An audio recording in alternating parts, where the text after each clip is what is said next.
अजीज तलबा, हम chapter number 14 शुरू कर रहे हैं जिसका नाम है दी आर्थ्रोपोड्स। इसमें हम फाइलम आर्थ्रोपोडा को स्टडी करेंगे। आप देख सकते हैं कि इसके साथ टाइटल में लिखा गया है ब्लूप्रिंट फॉर सक्सेस, यानी ये सक्सेस का एक मॉडल है।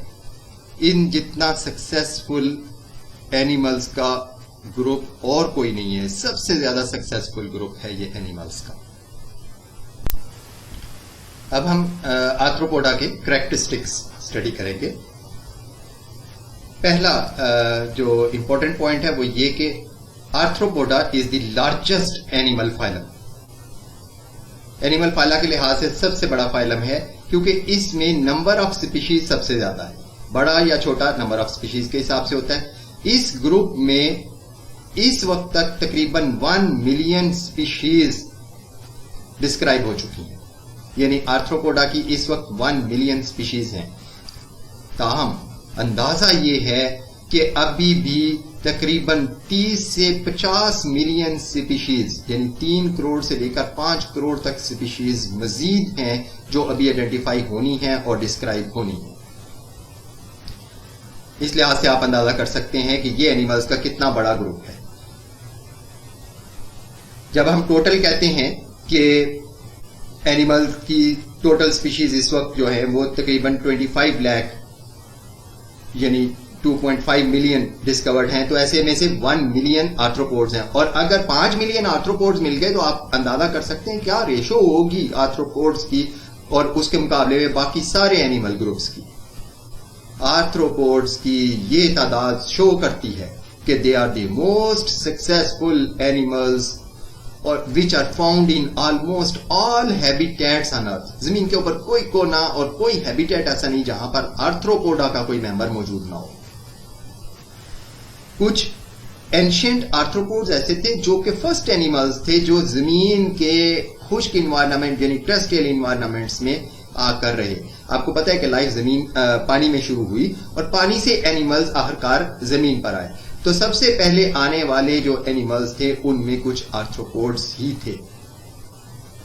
आर्थ्रोपोडा के कैरेक्टर्स में जो सबसे ज्यादा कॉमन फीचर्स हमें मिलते हैं उनमें हम देखते हैं कि सबसे पहले कि सारे आर्थ्रोपोड्स जो हैं उनमें मेटामेरिज्म है विद टैगमेटाइजेशन, यानी tagmatization specialization of body regions for specific functions. ये और मेटामेरिज्म की ये एक स्पेशलाइज्ड फॉर्म होती है। कि मेटामेरिज्म क्या होती है, पिछले चैप्टर में एनिलिडा में हमने पढ़ा कि मेटामेरिज्म बॉडी की सेगमेंटेशन है। तो सेगमेंटेशन इस तरीके से हो कि बॉडी के रीजन स्पेसिफिक फंक्शंस के लिए कुछ सेगमेंट्स मिलकर बना रहे हो, तो फिर उसे हम कहते हैं टैगमेटाइजेशन। तो ये मेटामेरिज्म विद टैगमेटाइजेशन शो करते हैं।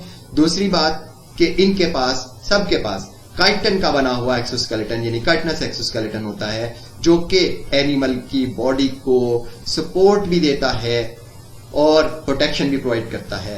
और इसके अलावा इसमें मॉडिफिकेशंस हैं फॉर सेंसरी स्ट्रक्चर्स। फिर तमाम आर्थ्रोपोड्स डेवलपमेंट के दौरान में मेटामॉर्फोसिस का प्रोसेस शो करती है, यानी इनकी ग्रोथ जो है वो डायरेक्ट नहीं है बल्कि मेटामॉर्फोसिस। मुख्तलिफ लेवल्स है मेटामॉर्फोसिस के। कोई आर्थ्रोपोड किसी तरह के और किसी लेवल की मेटामॉर्फोसिस शो करता है तो कोई किसी लेवल की, लेकिन मेटामॉर्फोसिस में जरूर होती है। इसके अलावा एक बहुत ही इंपॉर्टेंट कैरेक्टर है कि दे हैव पेयर्ड अपेंडेजेस। यही पेयर्ड अपेंडेजेस हैं जिसकी वजह से इस फाइलम को नाम दिया गया आर्थ्रोपोडा, यानी जॉइंटेड अपेंडेजेस। तो पेयर्ड जॉइंटेड अपेंडेजेस ये इनका बुनियादी कैरेक्टर है आर्थ्रोपोडा का और इनका नाम रखने की वजह भी है। ये एक शॉर्ट क्वेश्चन भी होता है कि why Arthropoda are given this name, तो because they have paired jointed appendages. Next character इनका यह है कि सबके पास वेंट्रल नर्वस सिस्टम है।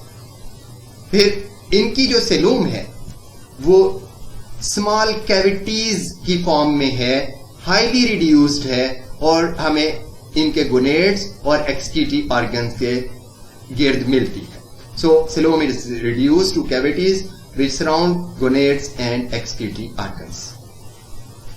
All have open circulatory system. जिसमें ओपन सर्कुलेटरी सिस्टम क्या होता है, जिसमें ब्लड वेसल से ब्लड बाहर निकलता है और ओपन स्पेसिस में जाता है। ये जो ओपन स्पेसिस हैं टिश्यूज में, इनको हम साइनसेस कहते हैं। और इसके अलावा ब्लड हीमोसील एक बहुत बड़ी कैविटी है जिसके अंदर ब्लड वेसल से बाहर आकर सर्कुलेट करता है, इसलिए ऐसे सिस्टम को हम ओपन सर्कुलेटरी सिस्टम कहते हैं। फिर इनमें जो ग्रोथ होती है that is accompanied by ecdysis या मोल्टिंग। इनके ग्रोथ के मुख्तलिफ स्टेजेस के दरमियान में इनके बाहर जो एक्सोस्केलेटन की कवरिंग है वो पीरियोडिकली शेड होती है, उतरती है। इस अमल को हम एक्डाइसिस या मोल्टिंग कहते हैं। तो इसलिए इनकी ग्रोथ एक्डाइसिस या मोल्टिंग के साथ मुकम्मल होती है।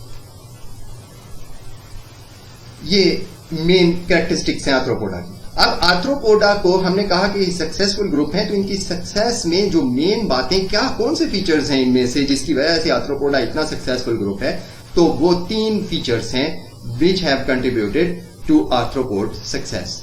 Number 1 metamerism with tagmatization, number 2 chitinous exoskeleton and number 3 metamorphosis. ये एक बड़ा इंपॉर्टेंट शॉर्ट क्वेश्चन है कि आर्थ्रोपोड्स की सक्सेस में किन फीचर्स ने कंट्रीब्यूट किया। इसका लॉन्ग क्वेश्चन भी है जो आगे जाके हम डिटेल में डिस्कस करेंगे।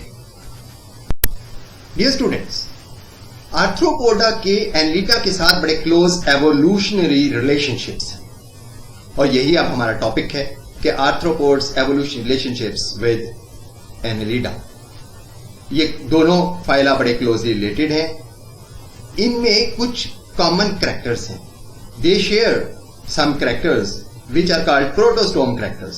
ये और एनलिटा और मोलस्का, ये 3 प्रोटोस्टोम फाइला हैं जिनका कॉमन कैरेक्टर है शाइजोसिलस सिलोम फॉर्मेशन। यानी सिलोम फॉर्मेशन शाइजोसिलस पैटर्न पर होती है। ये क्या है, ये हम मोलस्का में पढ़ चुके हैं। दूसरा फीचर ये जो प्रोटोस्टोम कैरेक्टर है वो है कि development of mouth from blastopore. Blastula formation के वक्त जो ब्लास्टोपोर बनता है, उस ब्लास्टोपोर की ओपनिंग से माउथ डेवलप होता है प्रोटोस्टोम्स में। तो ये कैरेक्टर भी इनमें और एनलिडा में कॉमन है। इसके अलावा एनलिडा और आर्थ्रोपोडा दोनों के पास पेयर्ड वेंट्रल नर्व कॉर्ड है और दोनों मेटामेरिज्म भी शो करते हैं। इस लिहाज से अगर देखा जाए कि ये जो इनमें सिमिलैरिटीज हैं, ये इस बात का एविडेंस है या सबूत है कि दोनों ग्रुप्स का कोई कॉमन एंसेस्टर है।